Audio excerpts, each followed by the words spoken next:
Ceci est un livre audio autogénéré par Google. Simondon. La technologie et les sciences sociales. Par Xavier Guchet, maître de conférence, Université Paris 1. Introduction. Lors d'un entretien qu'il a avec Lemoine en 1968 sur la mécanologie, c'est-à-dire sur la science des machines, Simondon doit répondre à la question suivante. Comment une pensée si fortement axée que la vôtre sur le problème de l'individuation en est venue à la mécanologie, à étudier l'objet technique comme tel? Il lui est donc demandé de clarifier la nature du rapport entre les deux thèses qu'il a soutenues 10 ans auparavant. La thèse principale porte sur le problème de l'individu et de l'individuation dans différents ordres ontiques, les ordres physico-chimiques, vital et psychosocial. La thèse complémentaire est une réflexion sur le statut des machines dans l'ensemble de la réalité humaine. Simondon a par conséquent entrepris deux sortes de recherches, ontologiques et technologiques. Malheureusement pour les commentateurs, la lecture des thèses ne permet pas de répondre de façon pleinement satisfaisante à la question de leur unité. Simondon a par conséquent, lors de l'entretien de 1968, l'occasion de s'expliquer sur ce point. Or à cette question épineuse mais très importante, il répond d'une manière pour le moins inattendue et décevante, « Je comprends. En fait, je ne saurais le dire, il y a toujours des hasards universitaires. » Il est vrai que cette non-réponse n'est pas totalement injustifiée. C'est peut-être une manière pour Simondon de signifier que la question est mal posée. Premièrement, Simondon n'a pas du tout commencé par des préoccupations ontologiques pour basculer dans l'étude des machines, pas plus d'ailleurs qu'il n'a commencé par celle-ci pour élargir son propos à des considérations ontologiques. Les choses ne se sont pas du tout passées ainsi. Les deux recherches ont été menées ensemble et non successivement. Deuxièmement, on ne peut pas selon Simondon définir la relation comme un rapport après coup entre des termes déjà individués. La relation n'est pas dérivée des termes qu'elle relie, ontologiquement seconde, elle est première par rapport aux termes qu'elle relie. C'est d'un même mouvement que se constitue la relation et les termes en relation.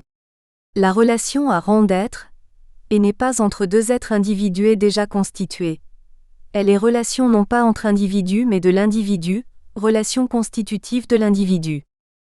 Simondon précise que ce qui est premier, c'est la réalité d'une situation d'incompatibilité, d'un problème, et que toute genèse de réalité individuée est le résultat d'une démarche de résolution de problème.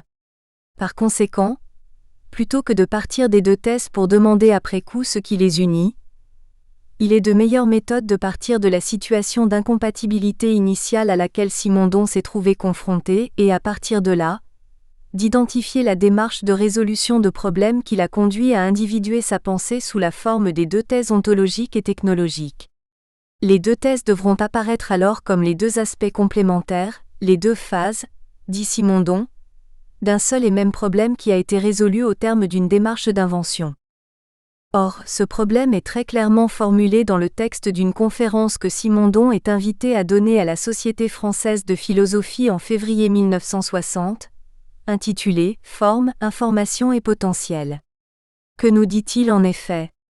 Premièrement que ce problème forme, information et potentiel, Simondon reprend ici trois concepts au cœur de son ontologie, a un lien avec sa réflexion sur les techniques, autrement dit, la conférence fait état de l'unité de la pensée développée dans les deux thèses.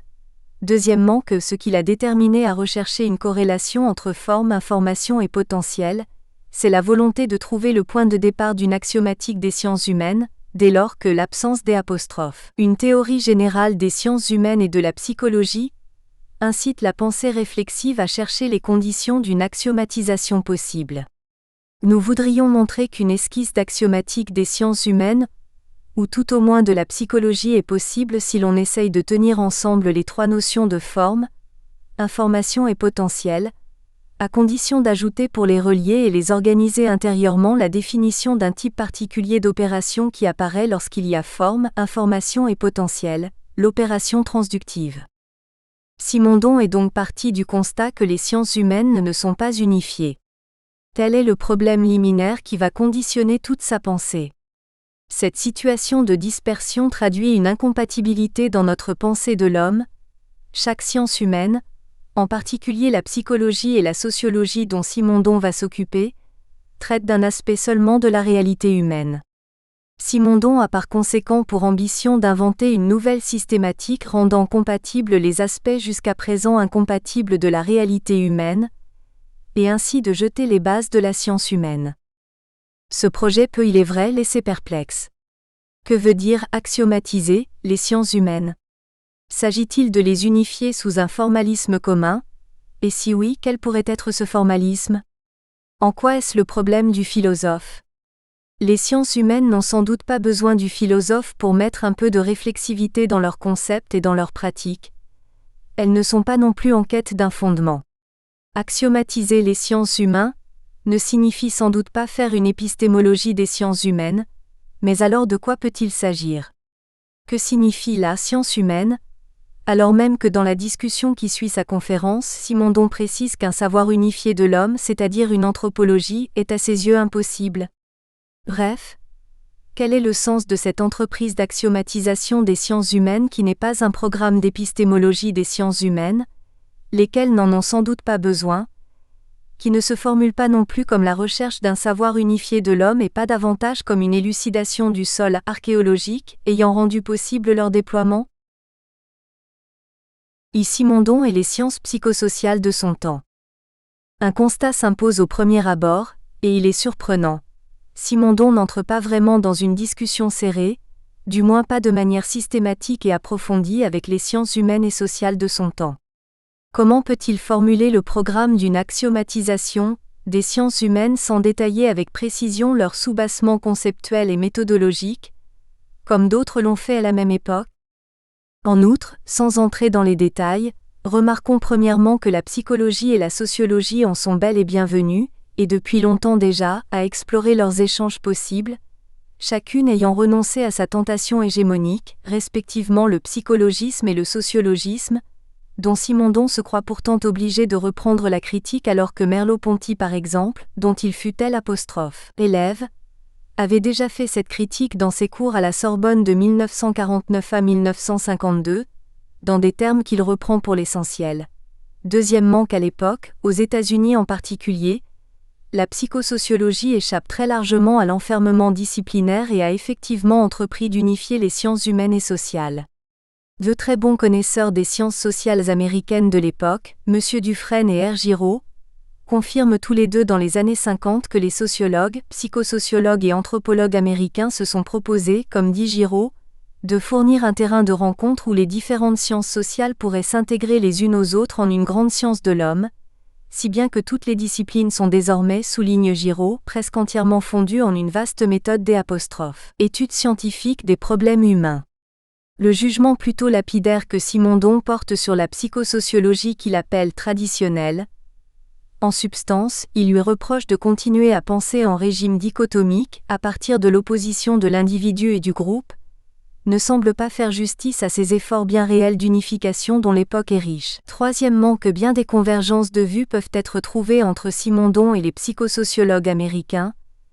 Non seulement Lewin que Simondon discute effectivement de façon un peu détaillée, mais aussi Moreno que Simondon n'évoque pour ainsi dire jamais, alors qu'il n'a pas pu l'ignorer, ne fût-ce qu'à travers la lecture critique qu'en a donnée Gurvitch au tout début des années 50, sans oublier bien sûr Anthropologie culturelle de Cardinet dont Merleau-Ponty déjà, toujours dans ses cours à la Sorbonne de 1949 à 1952, avait souligné l'intérêt en vue d'élaborer une ontologie adéquate du collectif, programme que s'était fixé Merleau-Ponty, et dont Dufresne avait fait une analyse précise dans un ouvrage consacré au concept de personnalité de base. C'est beaucoup plus en discutant les cybernéticiens, qu'il connaissait très bien et auxquels il s'était intéressé très tôt, et en discutant aussi tout un courant de la psychologie expérimentale labellisé par les Américains Human Engineering, que Simondon va essayer de forger son axiomatique de la psychologie et de la sociologie. La psychosociologie américaine, aussi bien la psychologie sociale de Lewin que l'anthropologie culturelle de Cardinet ou la sociométrie de Moreno, semblent rester au second plan. Il faut souligner aussi que dès le début des années 50 une psychosociologie proprement française se constitue, sous l'impulsion notamment de P. Fraisse, qui était dans le jury de thèse de Simondon, et de Herpagès, et que là encore Simondon n'entame pas vraiment une discussion avec ce courant émergent de la psychologie expérimentale. Il s'agit par conséquent d'interroger ce curieux silence, et d'en donner une explication. 2. Une incompatibilité dans la pensée de l'homme. Dans la conférence de 1960, Simondon motive très clairement son programme d'axiomatiser les sciences humaines sur la base d'un constat. Notre pensée de l'homme est devenue incompatible avec elle-même et s'est fragmentée entre une pluralité de discours, les sciences humaines, qui n'aperçoivent plus l'unité de leur objet. Une fausse réponse consisterait à dire que les sciences humaines s'unifient sur un objet commun et évident, l'homme. Or, Simondon refuse que l'on puisse parler de l'homme comme d'un objet naturellement donné aux sciences humaines. Il y a chez lui ce qui est très courant à l'époque, une critique de toute forme d'anthropologisme, c'est-à-dire de l'idée que quelque chose comme l'homme puisse valoir comme terme de référence objectif, donné, indiscutable des sciences humaines. En réponse à une question que lui adresse G. Marcel venu écouter la conférence de 1960, Simondon répond : une ontologie, dans le cas de l'homme, ce serait une anthropologie, or je ne pense pas qu'une anthropologie soit possible. C'est le postulat. L'ontologie jugée impossible dans le cas de l'homme, c'est l'ontologie au sens que lui donne G. Marcel dans la question qu'il pose à Simondon, une théorie des éléments de l'être. Simondon ne va donc pas parler de l'homme n'est pas le point de convergence des sciences humaines. Il préfère parler de réalité humaine, qu'il définit comme un système de relations en devenir. La réalité humaine est pour Simondon un système recelant des tensions, mais aussi capable de se transformer par réorganisation interne pour résoudre ces incompatibilités. Il fait ainsi une hypothèse générale, sur le sens du devenir de la relation de l'homme au monde, qui consiste à considérer comme un système l'ensemble formé par l'homme et le monde. Un système au sens de la thèse principale est repris dans la conférence de février 1960, c'est-à-dire une réalité impliquant forme, information, potentiel et opération transductive. Clarifier le sens de ce programme d'axiomatisation des sciences humaines implique par conséquent de partir de ce système initial formé par l'homme et le monde, et de repérer là où les tensions qui le rendent incompatible avec lui-même. Il se trouve que ce problème est développé dans la troisième partie de la thèse complémentaire sur le mode d'existence des objets techniques, lorsque Simondon développe une curieuse conception de l'univers magique. Il appelle en effet magie le système de réalité humaine initiale dans lequel va surgir une incompatibilité appelant une démarche de résolution de problèmes, c'est-à-dire une individuation. Afin d'éviter tout malentendu, il convient de préciser que par magie, Simondon ne désigne pas du tout cette réalité à la fois historique et anthropologique étudiée par de nombreux ethnologues depuis plusieurs décennies. En effet, s'il avait vraiment voulu faire une théorie de la magie comme réalité historique et sociale, le moins qu'on puisse dire est que sa démarche serait singulièrement décevante. À aucun moment il ne fait état des très riches matériaux ethnographiques accumulés sur la question, notamment depuis les travaux de J. Fraser. À aucun moment non plus il ne fait état d'une notion capitale et incontournable dans les études sur la magie, à savoir la notion de mana. Si son but était de contribuer à la compréhension d'un phénomène ethnologique aussi complexe et controversé, la situation serait donc vraiment étonnante. Mieux vaut par conséquent tenter une autre hypothèse qui évite de voir dans cette analyse une étude de portée historique et ethnologique. La notion d'univers magique désigne en effet dans la troisième partie du mode d'existence des objets techniques, non pas une réalité historique révolue, une institution sociale qui doit être étudiée par les méthodes de l'ethnologie, mais ce que Simondon appelle l'hypothèse d'un état pré-individuel de l'être. Simondon se propose, dans la dernière partie de sa thèse complémentaire, de faire une sorte de généalogie des différentes manières pour l'homme d'être au monde, la technique, la science, etc. Or, si l'on veut saisir le sens de la réalité humaine à travers ces différentes formations, en révélant la complémentarité, il convient de décrire les processus d'individuation successifs qui leur ont donné naissance. Toute réalité individuée, en effet, est comme on sait le résultat d'une démarche de résolution de problèmes, visant à résoudre une situation d'incompatibilité survenue dans un système de pré-individualité. Simondon appelle univers magique l'état de pré-individualité initiale dont les différentes formations caractéristiques de la réalité humaine sont issues, par individuation successive. La démarche n'est pas historico-ethnologique, elle est génétique. L'univers magique décrit par Simondon est un réseau de points clés qui sont des lieux et des dates remarquables reliant le monde naturel et le monde humain, assurant les échanges entre les hommes et les puissances naturelles. Plus précisément, dans l'univers magique, il n'y a pas de séparation entre le monde naturel et le monde humain, donc pas encore de monde naturel et de monde humain comme tel. Il n'y a pas non plus de séparation entre le sujet et l'objet, entre la figure et le fond. En particulier, il n'y a pas dans l'univers magique d'objets techniques séparés du monde, détachables et transposables partout. En ce sens, le monde magique est qualifié de pré-technique. Il faut ici éviter tout malentendu. Simondon ne veut pas dire qu'il n'y a pas du tout d'objets techniques dans l'univers magique, ce qui serait absurde compte tenu des enseignements de la paléanthropologie. Que Simondon ait refusé tout anthropologisme ne signifie pas qu'il a purement et simplement ignoré les travaux de l'anthropologie et de la préhistoire, au contraire. Il s'est beaucoup appuyé sur eux et en particulier sur ceux d'André Leroi-Gourhan qu'il tenait en grande estime. On sait bien à l'époque que l'homme et l'outil sont contemporains, qu'il n'y a pas l'homme sans l'outil. Il y a bien de l'objectivité technique dans l'univers magique, mais ce que veut dire Simondon, c'est que dans l'univers magique, les objets techniques ne sont pas enfermés dans les limites de leur individualité, ils sont en relation symbolique avec une réalité qui n'est pas contenue dans leurs propres limites. Lorsqu'il va expliquer que l'univers magique se déphase en domaine technique et en domaine religieux, ce déphasage étant le fruit d'une démarche de résolution de problèmes ayant pour but de surmonter une incompatibilité survenue dans l'univers magique, dont Simondon ne précise pas la cause et la nature, les différents aspects incompatibles du système homme-monde deviennent, au terme d'un processus d'individuation, les phases complémentaires des apostrophes. Un système rendu à nouveau homogène avec lui-même. Simondon ne veut pas dire que la technique apparaît après la magie, et que par voie de conséquence l'univers magique est un univers sans aucune technique. Il veut dire qu'à ce moment-là se constitue le sens moderne de l'objectivité. Ce qui apparaît, ce n'est pas la technique comme telle, c'est le sens de l'objet technique comme être individué détachable et transposable partout, coupé de toute relation symbolique avec un ordre de réalité non contenu dans ses propres limites. Sur ce point, il est indéniable que Simondon reprend les analyses de M. Eliade qu'il avait lues, notamment Forgerons et alchimistes et images et symboles.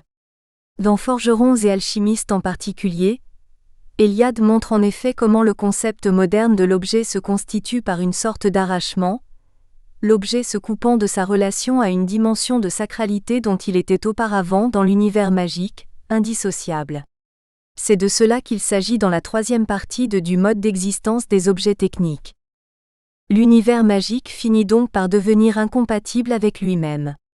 La situation appelle une démarche de résolution de problèmes, une invention. Celle-ci consiste en une séparation des deux aspects devenus incompatibles dans l'univers magique, et que Simondon appelle aspects figuraux et aspects de fond. Les aspects figuraux sont les aspects élémentaires. Ils traduisent l'intervention humaine dans le monde sous la forme de gestes efficaces et mis en séquence. C'est ce que décrit très bien la notion de geste opératoire analysée par Leroi-Gourhan. Les aspects de fond sont les aspects traduisant le fait qu'il y a dans le monde magique une dimension de totalité inanalysable en séquence de processus élémentaires. Ces deux aspects, unis dans l'univers magique, vont donc se séparer et aboutir à la formation, d'un côté, du domaine technique qui récupère les fonctions figurales, et d'un autre côté, du domaine religieux qui récupère les fonctions de fond. Le domaine technique est celui des enchaînements de gestes élémentaires et efficaces, c'est le domaine de l'analyse. Les objets techniques perdent leur caractère symbolique, c'est-à-dire leur relation à une réalité excédant leurs limites, pour devenir objet au sens moderne du terme. Le domaine religieux récupère au contraire les fonctions de fond, c'est-à-dire la référence à une totalité inanalysable en éléments séparés. On peut en outre remarquer qu'à ce niveau, chacun des domaines du technique et du religieux apparaît lui-même comme la réalité d'un système de relations entre un niveau élémentaire et un niveau de totalité. La dichotomie entre figure et fond se retrouve en effet de part et d'autre, du côté de la technique et aussi du côté de la religion. Voici ce que dit Simondon.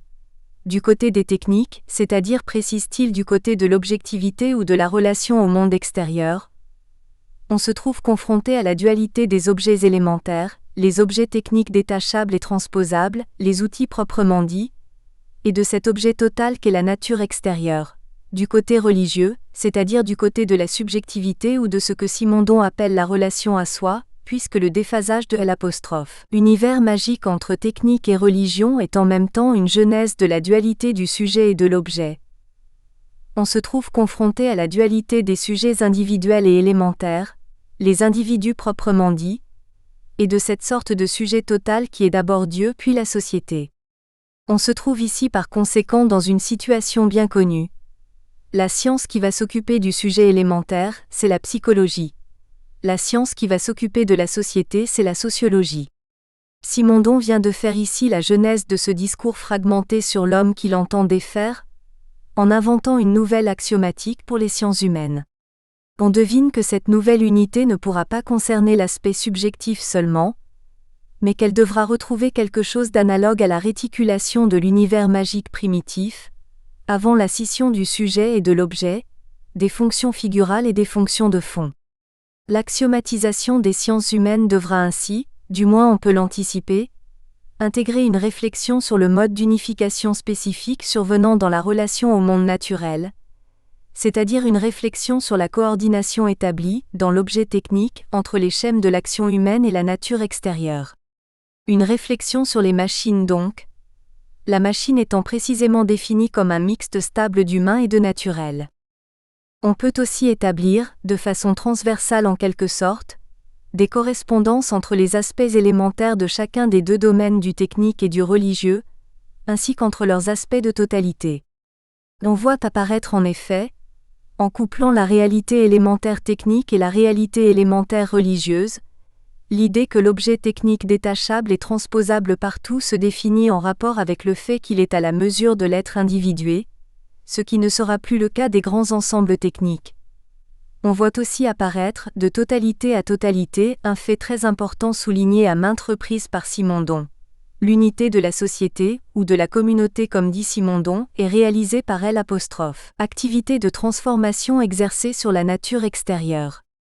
C'est cette activité que Simondon appelle travail, qui ne doit pas être confondue avec l'activité technique proprement dite. Les deux idées exprimées par Simondon, que technique et travail ne peuvent pas se confondre et que les techniques aujourd'hui ne sont plus à la mesure de l'être individué et de son effort de maîtrise et de compréhension, traduisent le fait que nous sommes désormais sortis de cette organisation du système de l'homme et du monde selon les deux phases de la technique et de la religion. Une nouvelle organisation est en train de se mettre en place, que Simondon entend décrire. 3. Vers une nouvelle magie, le problème de l'objectivité technologique. Simondon fait remarquer que du côté de la relation au monde, c'est-à-dire du côté de la technique, une nouvelle forme d'unité et de réticulation de la technique et du monde naturel a émergé, rappelant à bien des égards l'unité primitive du monde magique réticulé. Cette nouvelle réticulation, coordonnant comme c'était le cas dans l'univers magique l'activité humaine et les processus naturels, se produit à la faveur du développement des grands ensembles techniques. On se souvient que dans l'univers magique, l'activité humaine est couplée aux puissances de la nature par le truchement des points clés. Via les points clés, l'homme s'insère dans le monde naturel et ne forme qu'un avec lui. De même, contrairement au marteau par exemple, un barrage hydroélectrique et un four solaire, exemple de ce que Simondon appelle ensemble technique, ne peuvent pas être construits et fonctionner n'importe où. Ils ne sont pas transposables à volonté, il faut que certaines conditions, de marée, d'ensoleillement etc., soient réunies. Les caractéristiques du milieu naturel deviennent des conditions sine qua non du fonctionnement des ensembles techniques. Le dispositif technique doit être couplé au milieu naturel pour pouvoir fonctionner. Si ces caractéristiques sont de surcroît intégrées dans la systématique fonctionnelle du dispositif technique, plus précisément, si le fonctionnement du dispositif produit des effets sur le milieu, par exemple un dégagement de chaleur, de telle façon que ces effets ne restent pas des sous-produits du fonctionnement, inessentiels voire gênants, mais se trouvent intégrés dans la systématique fonctionnelle du dispositif lui-même et en deviennent des conditions essentielles, alors on a affaire à ce que Simondon appelle un individu technique. L'individu technique coordonne en un système fonctionnel unifié les intentions fabricatrices de l'ingénieur et les processus naturels, les éléments techniques pensés par le constructeur de machines et l'ensemble des phénomènes naturels. Le dispositif est connu identiquement selon les intentions du constructeur de machines et selon les phénomènes physico-chimiques dont la machine est le siège. Chacun de ces phénomènes reçoit une signification fonctionnelle. Cette démarche d'unification. Nous espérons que vous avez apprécié cet aperçu. Pour continuer à écouter ce livre audio sur Google Play Livres, utilisez le lien dans la description de la vidéo.